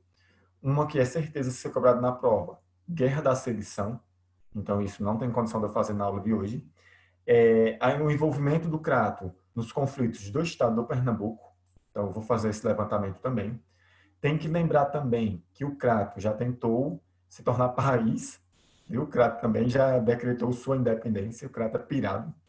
E aí vamos ter que saber disso também. Só que uma história que está atrelada à história do Crato, e aí essa a gente já vê logo hoje, seria a do caldeirão do Beato José Lourenço. Então, a gente já sai entrando nessa daí, e aí depois a gente vai pontuando as outras, viu? Aqui no Crato, se instalou no passado uma comunidade popular de cunho religioso. Lembra que tudo que tinha naquele tempo era de cunho religioso. E aí essa comunidade, ela meio que causou muita história dentro da história do Crato. Roberto, para quem é professor aí, deve saber que, pelo menos a nível estado do Ceará, o caldeirão ele já não é mais sequer citado nas aulas de história de sala de aula. Já tem um tempinho, tem uma portaria que meio que não fala mais desse assunto, né? Não vem no livro, não está mais ali indicado para que o professor dê aula sobre. Mas eu percebo que os concursos continuam cobrando. O concurso de Fortaleza cobrou, seleção para a saúde de Sobel cobrou, teve uma seleção no Iguatu que cobrou, que o Iguatu, inclusive, está para sair concurso, viu? Fiquem de olho. Então, tem muitos concursos que estão cobrando ainda sobre o caldeirão. A maioria de vocês que estavam nas aulas presenciais já viram boa parte desse assunto. Então, a gente hoje dá uma revisada, para que nas outras aulas a gente não tenha tanto assunto acumulado sobre temáticas a nível Cariri. Então, formou-se o Crato.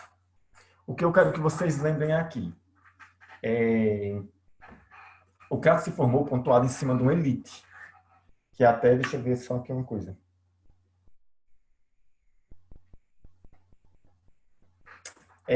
Foi Alisson que mandou uma pergunta, fala, né, sobre os primeiros tenentes coronéis do Crato. Essa aristocracia que se formou no Crato era uma aristocracia elitista. Era o pessoal que tinha um grande poder aquisitivo. Muitos coronéis, médicos, figuras influentes na igreja, como bispos. Então, era um pessoal que explorava o Cariri como? A partir da agricultura, principalmente da cana-de-açúcar. Então, eles precisavam ter o povo numa condição que lhe forçasse a trabalhar para eles. Seja escravo, seja servos. Mas essa aristocracia cratense precisava de pessoas para trabalhar para eles. Ponto. Até aí, ok. Paralelo a isso, em uma área dentro do Crato, surgiu uma comunidade popular, onde o trabalho lá dentro era comunitário. Essa comunidade tinha como apadrinhamento o Padre Cícero e tinha como chefe central o Beato José Lourenço. Era uma comunidade de cunho religioso, mas que tinha um forte apelo social. Então, eles meio que recebiam as pessoas e davam auxílio a essas pessoas ao nível de oferecer condições de moradia, alimentação e trabalho. E aí vocês têm que ter noção de como esse movimento, essa comunidade, passou a incomodar as elites. A gente precisa organizar isso. Então, Crato se formou, virou vila, virou cidade, se emancipou, ganhou diocese. Nós temos uma cidade formada agora. Uma cidade com figuras políticas e figuras religiosas. Em contrapartida, aqui é só revendo esses pontos, né? Criação da cidade, criação da questão religiosa. Porque são dois itens que têm relação direta com o caldeirão. Aí vamos nós para ele. Ó. Primeiro, figura central, Beato José Lourenço. Ou José Lourenço, que é o seu nome oficial. Não é cearense, lembrem disso, porque eu tenho receio de que uma questão coloque bem assim. O Beato cearense, José Lourenço, não sei de quê. Tem aquelas questões de julga os itens? Se colocar dizendo que ele é cearense, pelo amor de Deus, não é. Ele é paraibano. Era um rapaz novo. Naquela época, Juazeiro já estava formada, Padre Cícero já estava por lá, já existia seu papel religioso por lá. E aí acabava que Juazeiro recebia muitos imigrantes. Tinha muita pessoa para lá, no caso os romeiros, né? Imigrantes não, desculpa, os romeiros. E aí no meio desse povo todo veio José Lourenço, rapaz novo, fugiu da Paraíba atrás de melhores condições de vida no Ceará. Ele veio em forma de romaria e aqui ficou. Os outros voltaram e ele ficou por aqui. Esse José Lourenço, ele acabou ganhando a confiança de Padre Cícero. Era uma pessoa muito próxima a Padre Cícero e tinha uma relação muito harmônica com Padre Cícero em Juazeiro.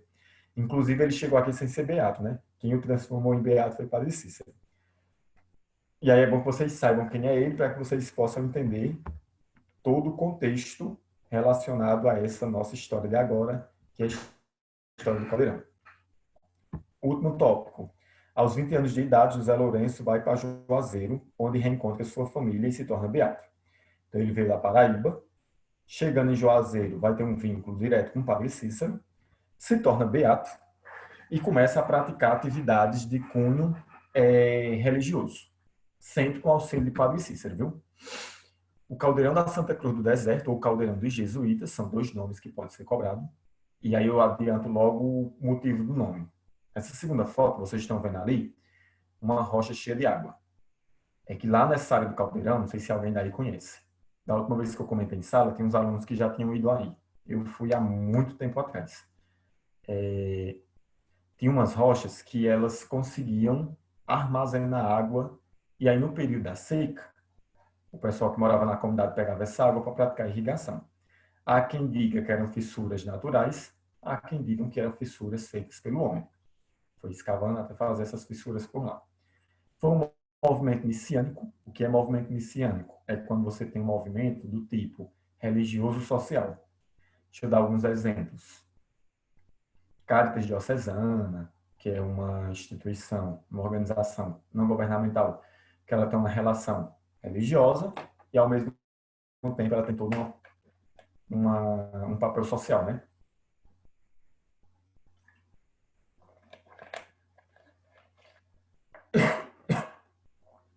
Só que para chegar aí, nós passamos por esse processo.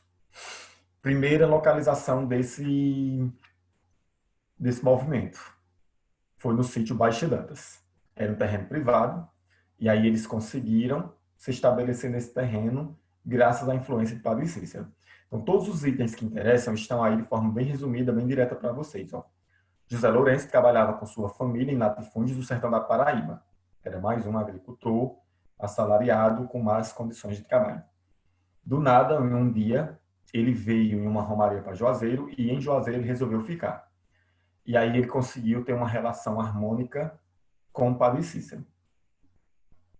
Aqui em Juazeiro, ele junto com o Padre Cícero já era um cara bem influente, politicamente falando, religiosamente falando. Ele acaba se estabelecendo por aqui. E aí eles vão, alugam, ou melhor, eles conseguem arrendar esse sítio, que é chamado de sítio Baixa Dantas. Então, a primeira localização do Caldeirão era no sítio Baixa Dantas. E aí começaram a trabalhar lá. Foram colocando agricultura, levando pessoas para lá. Pessoal que vinha sem condição nenhuma, vinha muito romeiro a pé para Juazeiro, que não tinha nem como voltar para casa. Então iam para lá trabalhar. Uma coisa que Padre Cícero, quem estudou para Juazeiro, sabe. Padre Cícero em Juazeiro, ele acolheu muita prostituta, alcoólatra, pessoas que tinham uma vida bem profana. Então, para tirar o pessoal dessa vida, ele colocou esse pessoal em missões religiosas. Então, muita mulher naquela época virou beata, foi trabalhar na igreja, enfim. Tinha essa relação muito próxima com o Padre Cícero. E aí os dois juntos, o Padre Cícero, o Beato José Lourenço, e as pessoas que foram levadas para esse sítio, começaram a desenvolver práticas agrícolas. E deu muito certo, a ponto do negócio crescer, se desenvolver e acabar gerando bastante renda para as pessoas envolvidas. E aí eu coloquei isso embaixo, ó, essa observação. Para o sítio Baixa Dantas eram enviados por Padre Cícero assassinos, ladrões, miseráveis, no caso, são pessoas pobres, que não têm condição nenhuma de sobrevivência por si só. E qualquer pessoa que precisasse de algum tipo de ajuda, Padre Cícero mandava para lá. Deixava sob a tutela do Beato José Lourenço. Isso daí acabou já criando um olhar preconceituoso das partes aristocráticas. O pessoal rico não simpatizou muito com a comunidade onde você tinha pessoas que estavam, entre aspas, à margem da lei. Isso começa a incomodar um pouquinho. Teve a sedição, que é um assunto que eu vou tentar resumir isso ao máximo, não hoje, porque a sedição, que é aquele conflito direto entre Juazeiro e as bases militares que vieram para o Crato, eu aposto nele como um assunto extremamente forte para a nossa prova do Crato. Não caiu no concurso do Juazeiro, eu dei muita aula sobre isso na época, eu lembro como hoje, mas não caiu no Juazeiro. Mas eu acredito que possa vir na prova do Crato. Após a sedição, José Lourenço não participou, viu? Quem participou disso foi só Padre Cícero e seus amigos. As terras do Baixo Dantas foram invadidas, porque durante essa guerra de sedição teve muita invasão, teve muito conflito, enfim.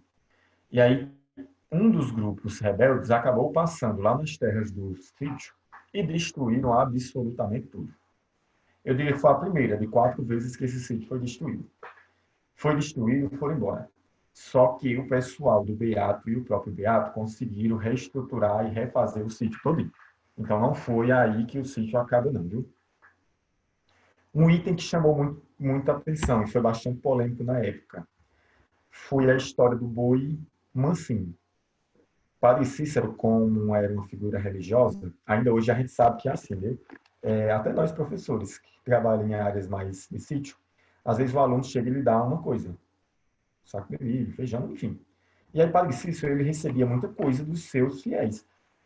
O pessoal fazia um pedido de milagre, conseguia a graça e ia deixar alguma coisa para Padre Cícero. Cabra, galinha, produção agrícola. E um certo dia Padre Cícero recebeu um boi. E aí ele mandou o boi para onde? Para o sítio. Tudo dele ele mandava para lá, viu, pessoal? Não foi nem o primeiro nem o último. Eu não sei porque foi nesse daí que deu tanta polêmica. Em 1921, Delmiro Gouveia presenteou o Padre Cícero com um boi. O nome do boi, Mansinho. Esse boi já foi cobrado pelo menos em 2 provas. Uma vestibular, a URCA, e a outra foi no concurso de Fortaleza. Fortaleza foi cobrar a cor do Cariri, viu? Depois, se vocês puderem, procurar a prova de Fortaleza e resolvam. Porque tem umas... Acho que são 8 questões só sobre o Cariri. Eu vou ver se eu procuro e mando. Esse boi foi lá para o sítio, e aí o pessoal rico, a aristocracia, começou a criar uma boataria aqui, de que estavam fazendo um culto ao boi. Magia negra, aquelas coisas que no passado o povo levava bem mais a sério do que hoje em dia, né? Hoje em dia ainda tem gente que teme a isso, mas naquele tempo o pessoal levava bem mais a sério. Qualquer tipo de ação que tivesse cunho satânico ou coisa do tipo seria totalmente abominável. E aí criou-se uma boataria de que estavam fazendo um culto ao boi. Por conta disso, o boi foi morto. E José Lourenço foi preso. Só que ele não ficou muito tempo preso, não. Padre Cícero influente, quem mandava naquela época era Flávio Bartolomeu, o braço direito do Padre Cícero. Então, pouco tempo depois, o Beato foi solto.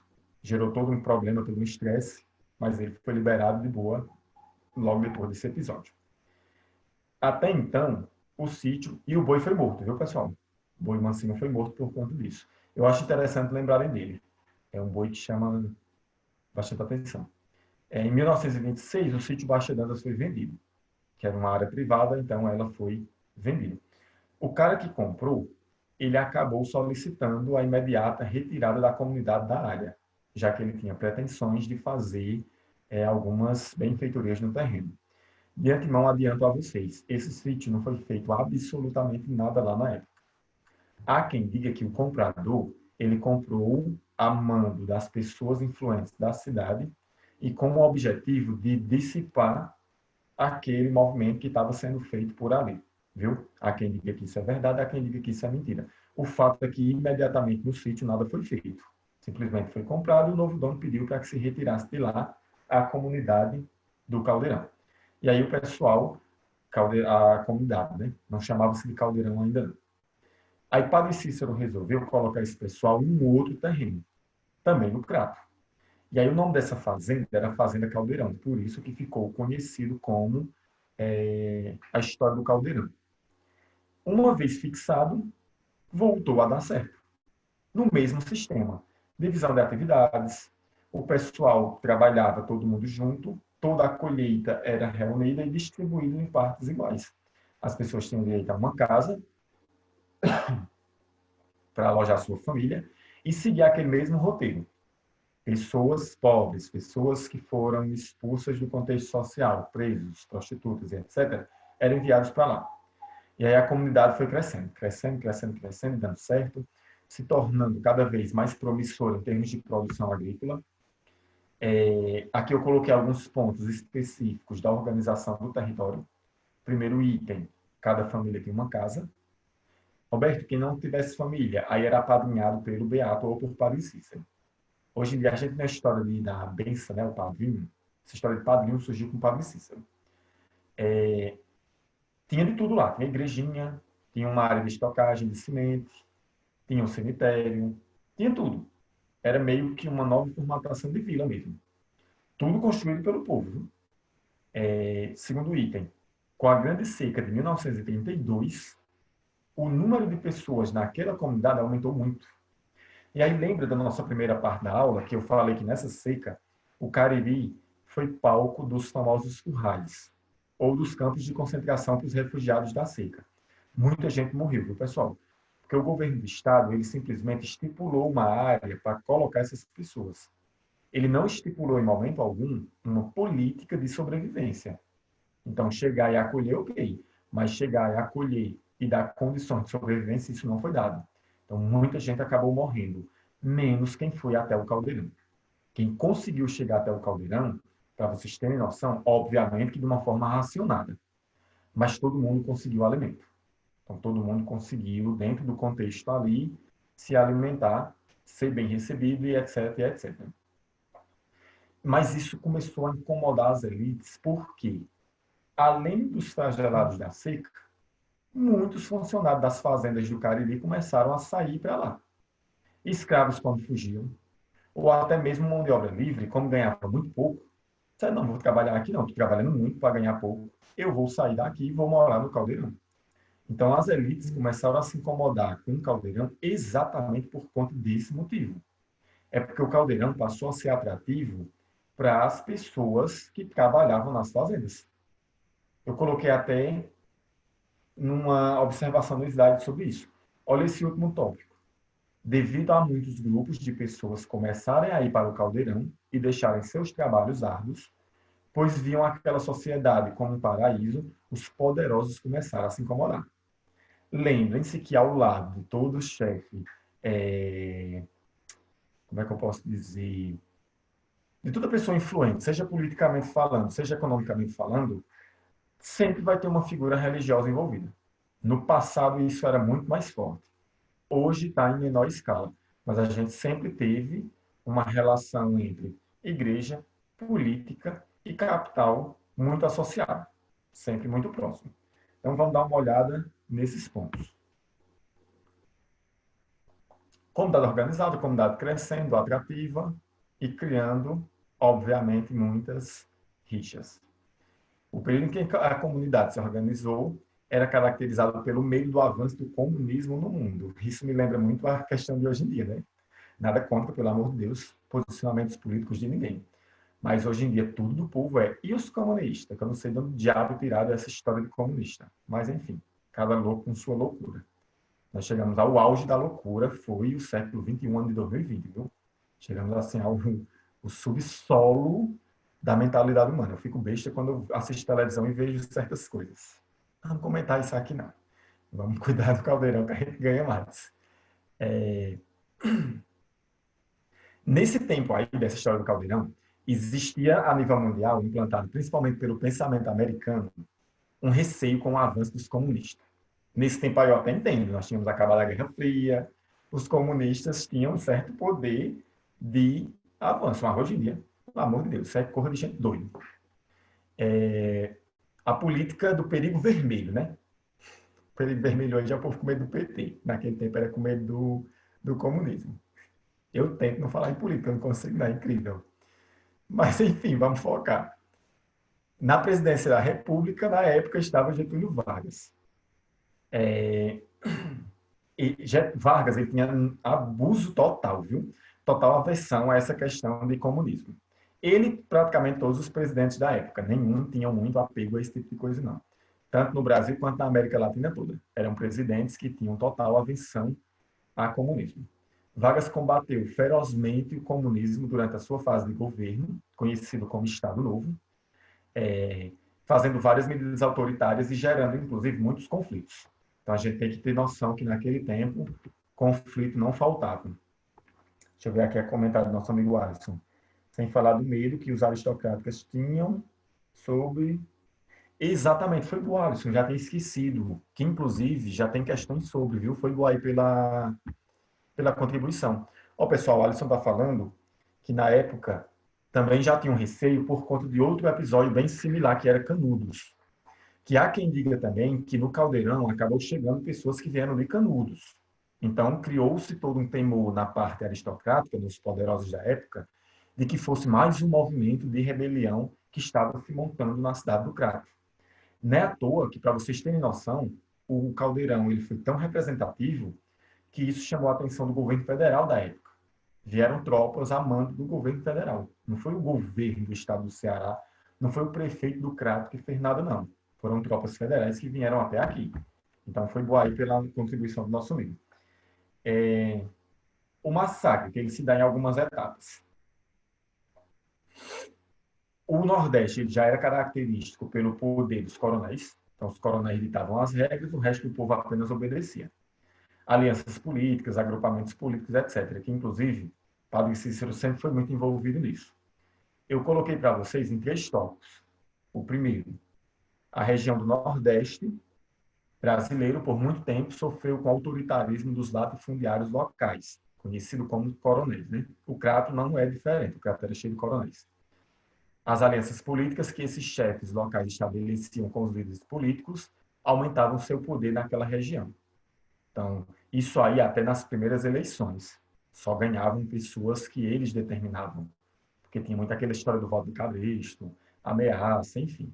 Uma série de fatores que envolvem o cunho político da época. A falta de expectativa em uma vida mais justa levava a população a criar cada vez mais aversão a esses fazendeiros. E aí eles tinham um certo medo, quem não conseguia fugir ia para o caldeirão, acabava ficando ali submetido às ordens dos coronéis.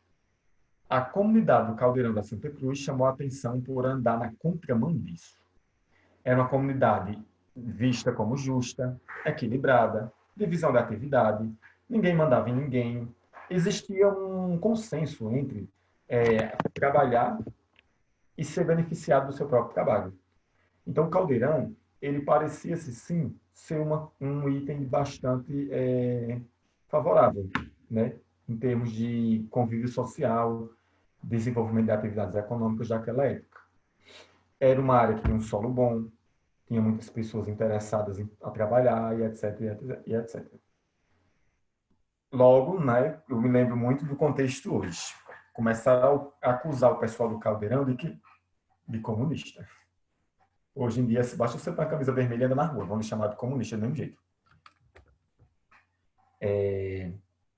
Aí começaram a acusar o pessoal do caldeirão de comunista. Já estou até vendo a situação. Aos comunistas.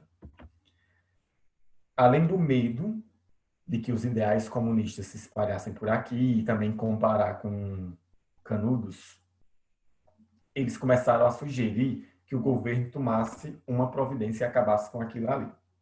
E aí o governo assim o fez. Em um dado momento, o governo se expande em direção ao Caldeirão. O primeiro contato, pessoal, foi um contato que eu diria amistoso, viu? Não chegaram lá assim com a ideia de vamos matar, não. Foi um contato um pouquinho mais amistoso. Eu coloquei para vocês ali no primeiro item. Ó. A primeira expedição foi realizada em 11 de 9 de 36, aí não foi o grande massacre, foi o primeiro contato entre as Forças Armadas e eles, e foi comandada pelo Coronel Neto, que mais tarde foi prefeito de Fortaleza. Um item que aí eu já digo a vocês. Tanto o Padre Cícero quanto o Beato, o Padre Cícero sempre pregou a história da política da boa vizinhança. Nunca resolver na agressão. Então o Beato, ele mantinha esse discurso. Ele dizia a todo mundo, ó pessoal, não vamos reagir, não vamos criar conflito. Vamos recebê-los, ver o que é que eles querem, pretendem, e aí depois a gente vê no que é que vai o desenrolar dessa história. O que foi que essa primeira expedição fez? Teve conflito? Não. A primeira expedição ela foi com o objetivo de dissipar a comunidade, mas de uma forma, entre aspas, amigável. Né? E aí eu coloquei isso entre aspas de fato. Foi oferecido passagem de trem para as famílias que estavam naquela área, para que eles saíssem dali. Foi a proposta feita pelo governo, aliás, feita pelos militares a mando do governo. O povo não aceitou. Mas aí os soldados, eles reagiram de uma forma truculenta. Eles destruíram os barracos, tocaram fogo, destruíram lavoura, enfim. Fizeram aquele caos, né? Que as forças militares, infelizmente, ainda hoje, elas são muito taxadas. Existe uma aversão social com o militarismo, exatamente por conta de algumas medidas desse perfil. Não é uma crítica, eu acho que é mais para que as pessoas revejam alguns, como é que eu posso dizer, alguns comportamentos, que acabam não pegando muito bem. Ó, você percebe que uma coisa é fato. Saúde, educação e segurança é um tripé fundamental para nós, quanto cidadão. Mas vocês reparem que nessa última greve da Polícia Militar não teve apoio nenhum da sociedade. Por vários motivos. E um dos é o comportamento. Então, eu acho que tem que ser revisto muita coisa, não só deles, em todos os setores. Como eles acusavam o pessoal do Caldeirão de serem rebeldes, extremistas, que iriam criar conflito em determinado momento, eles destruíram a comunidade, tocaram fogo em tudo, só que não acharam nenhuma arma. Que a ideia deles era essa, encontrar armamento para justificar uma prisão ou justificar o fim daquilo ali. Ok. Acaba-se a primeira expedição. Roberto, o Caldeirão ficou abalado? Não, o Caldeirão se reconstruiu. O Caldeirão já tinha passado por um problema antes, lembra? Durante a sedição. E agora, durante esse outro problema, eles de novo se reconstruíram. Então, barracos foram refeitos, lavoura foi restabelecida e tudo ok. Quando foi, alguns meses depois, porque essa primeira expedição foi no final do ano, foi em 1936, mas foi no final do ano. Alguns meses depois, volta a segunda expedição.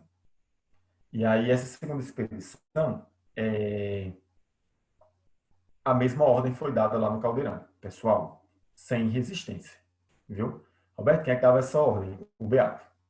A segunda expedição para destruir o caldeirão ocorreu em 11 de 5 de 1937 e encontrou resistência de um grupo liderado por Severino Tavares.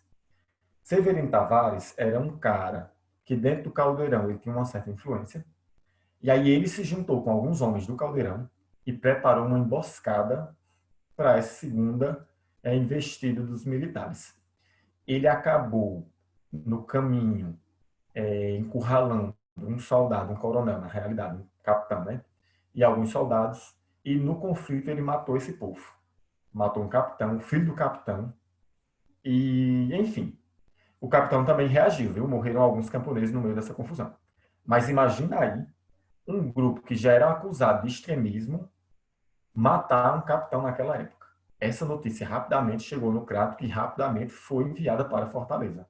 E aí, quando isso chegou em Fortaleza, foi enviado para cá todo um agrupamento militar e a ordem dessa vez já era acabem com o Caldeirão. Então, dessa vez, o intuito era, de fato, acabar com o Caldeirão, certo? Não tínhamos mais um principal padrinho do Caldeirão, Padre Cícero, nessa altura do campeonato já tinha morrido. Morreu em 34, 37, que aconteceu esse massacre do Caldeirão, então não tínhamos mais Padre Cícero.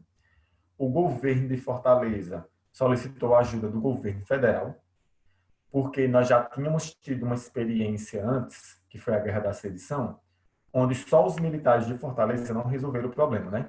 Então, dessa vez, foi mandado buscar militares fora. Os sertanejos sobreviventes dividiram-se. Sim, aí nós tivemos o grande massacre.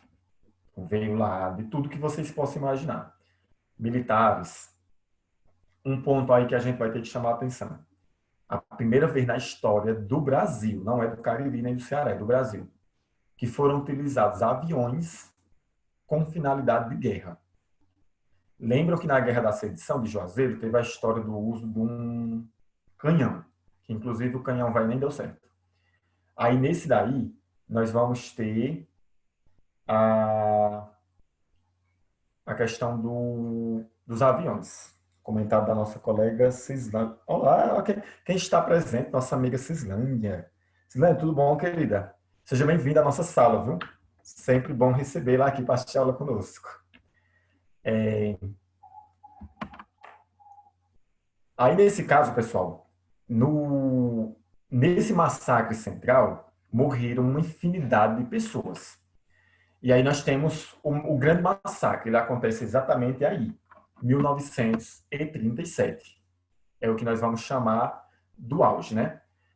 Sobreviveu alguém? Professor, sobreviveu. Muita gente fugiu. O próprio Beato, ele não morre nesse massacre, ele consegue fugir.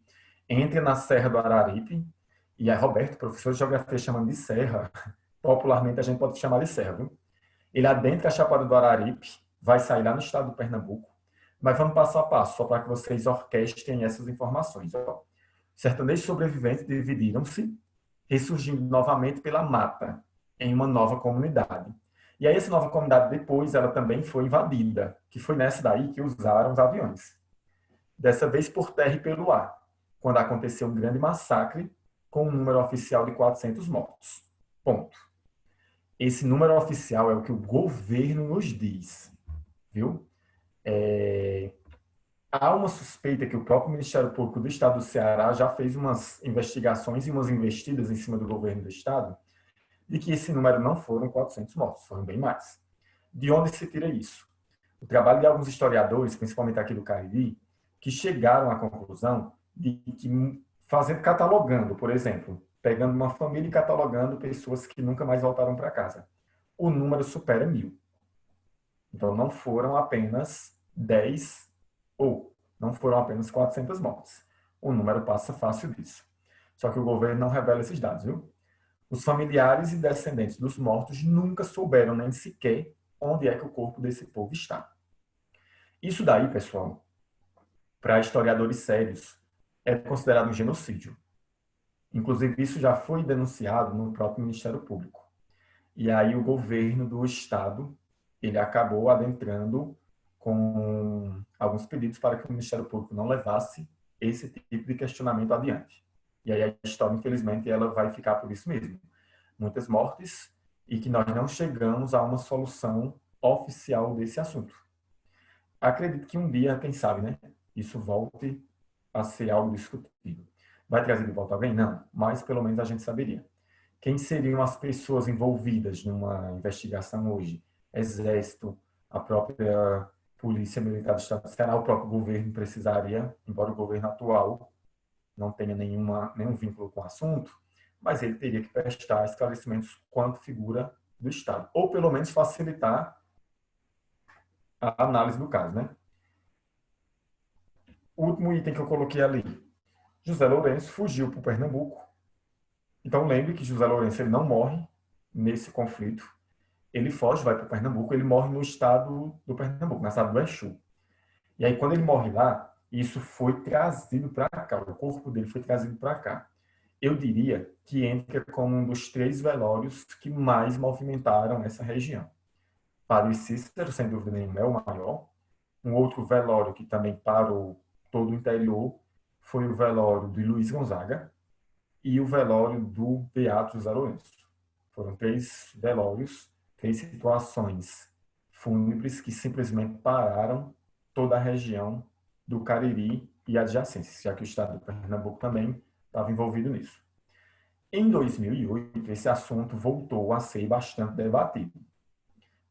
Não foi só uma ONG, foram várias, né? Ali nós temos uma sendo citada, mas não foi só ela, não. Inclusive, tem muitas pessoas que, por conta própria, também fizeram isso. Em 2008, a ONG cearense SOS Direitos Humanos entrou com um pedido na justiça para que o governo identificasse e proporcionasse um enterro digno aos mortos. Lembrando que não sabe nem onde é que esses corpos estão, viu? Inclusive, havia um pedido de indenização que seria destinado aos descendentes dos moradores do Caldeirão. O descaso do governo fez com que essa ação fosse arquivada. E pior, hoje nós, professores, em salas do Estado, dependendo do município também não pode, isso não vem nos nossos livros, viu? Eu lembro que no meu tempo de escola, eu ainda peguei livros que tinham lá um capítulozinho bem pequeno, com a história bem enxuta, sobre... Você olhava na TV Cultura, tinha muitos vídeos sobre, tem até o filme, Caldeirão, do Beato José Lourenço, ou a história do Caldeirão. Mas aí isso hoje em dia você não encontra mais em livro didático.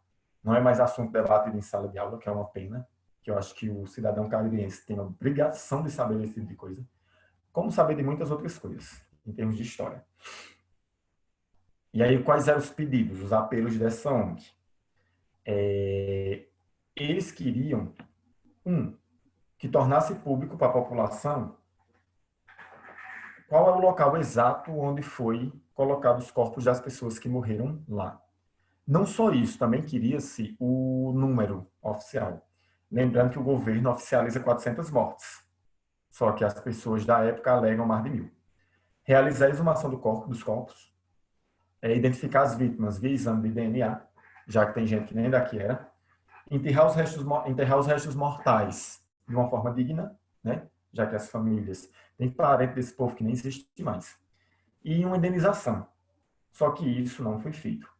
Incluir na história oficial, a título pedagógico, essa parte eu gostei, a história do massacre ou do genocídio do sítio Santa Cruz do Deserto, lá no Caldeirão. A pedido do Ministério Público Federal da cidade de Juazeiro do Norte, Ceará, a ação foi extinta sem julgamento de mérito pelo juiz da 16ª Vara Federal de Juazeiro do Norte. Moral da história, o assunto hoje, a nível pedagógico, ele praticamente não é debatido. O URCA ainda trabalha bem, os professores da URCA. A URCA adora uma treta, né, na realidade. Então, os professores da URCA, eles ainda trabalham isso em cunho de sala de aula, mas nas escolas, não. Roberto, Caldeirão hoje, tenho que estudá-lo. Pessoal, Caldeirão agora passou a ser ator principal das aulas de vocês para esse concurso. Por dois motivos. Ou 3, né? O primeiro é o peso histórico. Sabemos que o Caldeirão, por conta de tudo isso que a gente viu hoje, ele tem um peso histórico bem considerável. O segundo, que aí é mais moderno, é pelo fato de, em 2019, no finalzinho do ano passado, em novembro, ter surgido a proposta de fazer do Caldeirão uma reserva ambiental. Então, lembre que o Caldeirão ele já foi, inclusive, aceito, falta agora só os trâmites burocráticos para que o Caldeirão passe a ser considerado uma área de proteção ambiental. Terceiro, o Geoparque Araripe, que é uma instituição que é gerida pela URCA, aqui no Cariri, quer colocar o Geoparque, quer colocar o Caldeirão como geossítio do Geoparque. Então, lembra que a gente estudou isso antes de entrarmos em recesso? Geossítio Cachoeira de Missão Velha, Geossítio Horto, Geossítio Batateira, Geossítio, enfim. E aí o Caldeirão passaria a ser também um geossítio do Geoparque. Lembre-se que Geoparque também é assunto para a nossa prova, já que o Geoparque tem sede oficial no Crato e o Crato tem um geossítio. Então, Caldeirão ele seria um item que nós precisamos elencar nas nossas possíveis futuras aulas de ambiental e de Geoparque Araripe. Tá certo? Então, pessoal, alinhando. Crato tem uma história vasta. O que eu preciso que vocês carreguem hoje, obviamente, eu acredito, eu espero isso, né? Que com essa aula vocês saibam falar, tipo, eu estou conversando com alguém sobre essa dinâmica do Crato. Como se dá a chegada do europeu lá do litoral, aqui no interior, o gado tem participação nisso. Quando se monta, quais são as atividades que nós vamos ter por aqui. Toda a listagem de nomes oficiais que o Crato já teve, viu? Porque, por exemplo, Princesa do Cariri não é nome oficial, é um apelido muito utilizado por aqui, mas o Crato nunca foi chamado assim. É apenas uma forma, como diz nos livros, é uma forma carinhosa. O Crato pode ser chamado de Princesa do Cariri, Cratinho de Açúcar, Oásis do Sertão. Isso são nomenclaturas de cunho popular. Nomenclaturas oficiais que o Crato teve foram Brejo Grande, depois Missão do Miranda, quando ainda era uma missão jesuíta, Vila Real do Crato e depois Crato. Então, essas 4 nomenclaturas o Crato já teve. Cidade de origem, Icó, Vila do Icó. Por mais que isso seja muito questionado, mas o Crato ele vai receber essa titulação como vila que teve a origem do Icó. Cidades que pertenceram ao Crato e hoje não pertencem mais, que seu território não pertence ao Crato. Barbalha, Missão Velha, Juazeiro. Sendo que Juazeiro, na minha concepção, é a cidade mais forte para a prova. Então, quais são os itens que a gente vai ter que ver ainda nas próximas aulas? Pontuar a Guerra da Sedição. Isso aí é fato, a gente não pode deixar passar, porque é uma guerra que envolve Crato e Juazeiro. Todo o contexto político do Crato em si, quando o Crato entrou em movimentos de emancipação ou de libertação da coroa portuguesa. A relação do Crato com Portugal, com Pernambuco, também é um item que eu vou colocar na nossa próxima análise, certo? Eu não sei se semana que vem eu traga logo uma aula sobre cultura ou sobre esses pontos históricos. Eu vou ver. Eu estou lendo um livro ainda, e aí eu só queria passar essa aula quando eu concluísse ele, que é uma forma de passar mais informações confiáveis para vocês.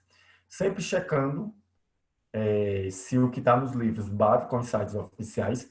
Eu fiz até questão de colocar um item para vocês hoje e mostrar como os sites abordam, né? Os livros dizem que Crato tem origem do Icó. Essa informação ela não é negada, ela só não é dita, afirmada, nem pelo governo do Estado do Ceará, nem pelo IBGE, nem pela própria Prefeitura do Crato. Então, eles não fazem isso. Então, pessoas, alguma pergunta? Algum comentário sobre nossa aula de hoje? Fiquem à vontade para se manifestarem. Revisem conteúdo, façam as anotações necessárias, é sempre bom que vocês tenham ali um resumozinho de estudo. Dos itens, lembrando, né? O que é que eu mando anotar sempre? Os itens invariáveis, aqueles itens que de hoje até o dia da prova não vão mudar, como datas oficiais e etc, e etc. Tá certo? Vou converter os 2 materiais, tanto da semana passada quanto de hoje, para PDF. Aí vou mandar ali para o nosso amigo Alisson, para ele mandar para vocês. Que se eu não mandar, eu esqueço. Não vou mentir, que essa vida virtual, professor, aí agora youtuber, não dá certo. É coisa demais. Quem aí é da sala de aula, né? Quem for meu colega professor sabe disso. Aula remota. Ai, Roberto, mas tu tá em casa. Mas dá um dobro do trabalho. Não é tão fácil, não. E tem hora que também é chato você estar olhando para uma câmerazinha aqui bem pequenininha, uma luz bem grande na minha cara, deixa a pessoa cega. É bem mais complicado. Mas faz parte do processo. Deixa eu ver aqui se alguém perguntou algo. Eugênio, se a hora de você chegar na sala, Eugênio chega na hora da janta.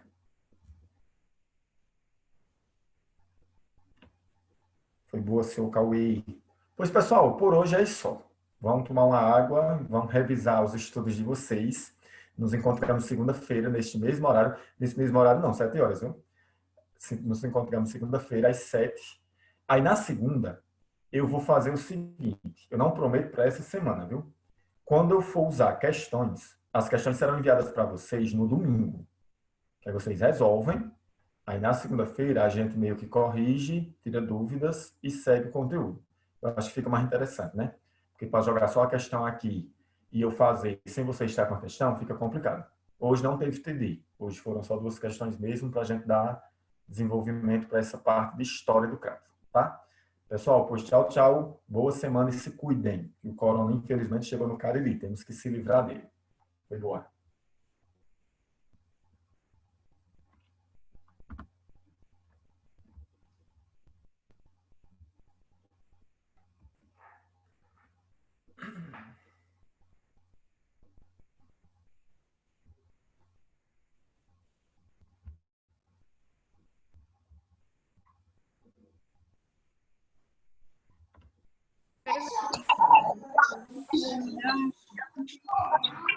Sai.